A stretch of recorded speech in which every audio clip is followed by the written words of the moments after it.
Alright, I'm going to show the installation of the Sanicon 600 Turbo S. I opted to not order this from the factory, but do the installation myself. And I'm going to show you some of the problems with installing the Sanicon in the bay of the dutchstar and Vitana. It's going to be similar on both. First of all, let's look at the bracket here. This is the original bracket that Thetford made. They no longer sell this bracket. I kind of got lucky. The box that I ordered came with an older bracket in there.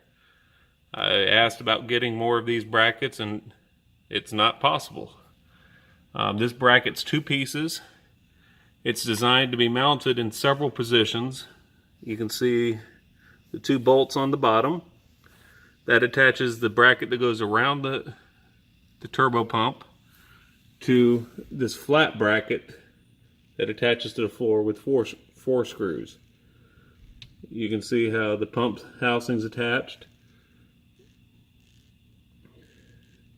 I left room to be able to access the water pump because we know how often those things fail.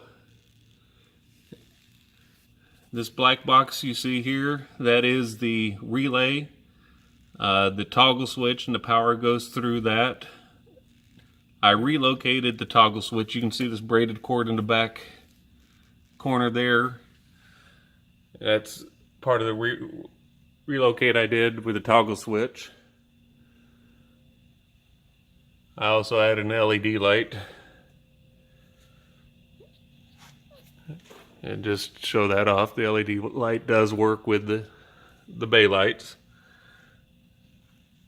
Back to the power.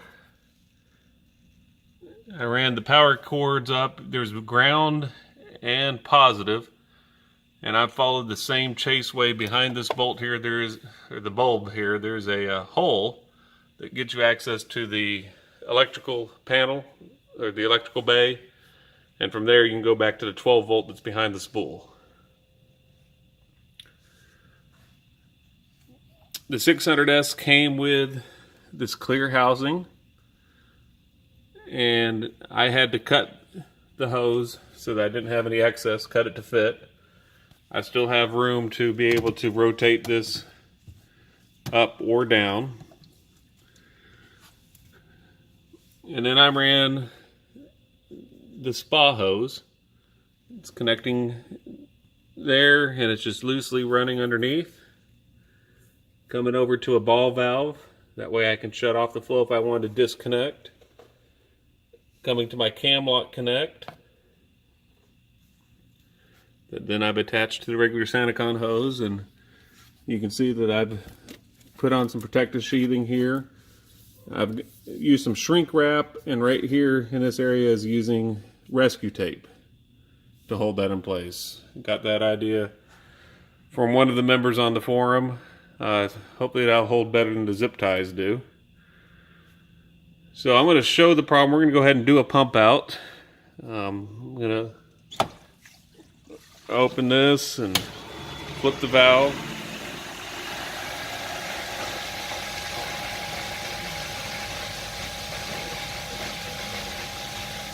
We're going to let that run until it's complete. I've put about 30 gallons of water in there just to test it.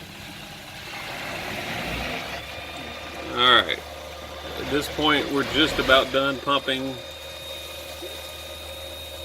and that's all she wrote, so I'm going to turn it off. And you will see there is still water in this tank. And as I back up, the reason being is the extra height that's there. Now you can raise this up, get some of it to come out.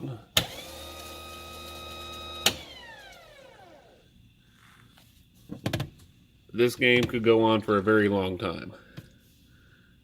Down she goes, and up. Bottom line is you will never get all that water out of there. You can shut the valve off when it's in a down position and do the best you can, but even at that point, you can see that the sight glass, there's still water in there. And that is the problem. The only solution would be to modify the wet bay to get this pump lower. There's not a lot of room underneath. If you look at the pump that's here, or the pipe that's here, there's not a lot of depth to mount a box below. We looked at one of the boxes that Thetford makes for installing below, but it's 9 inches of height, and there's not enough room for that.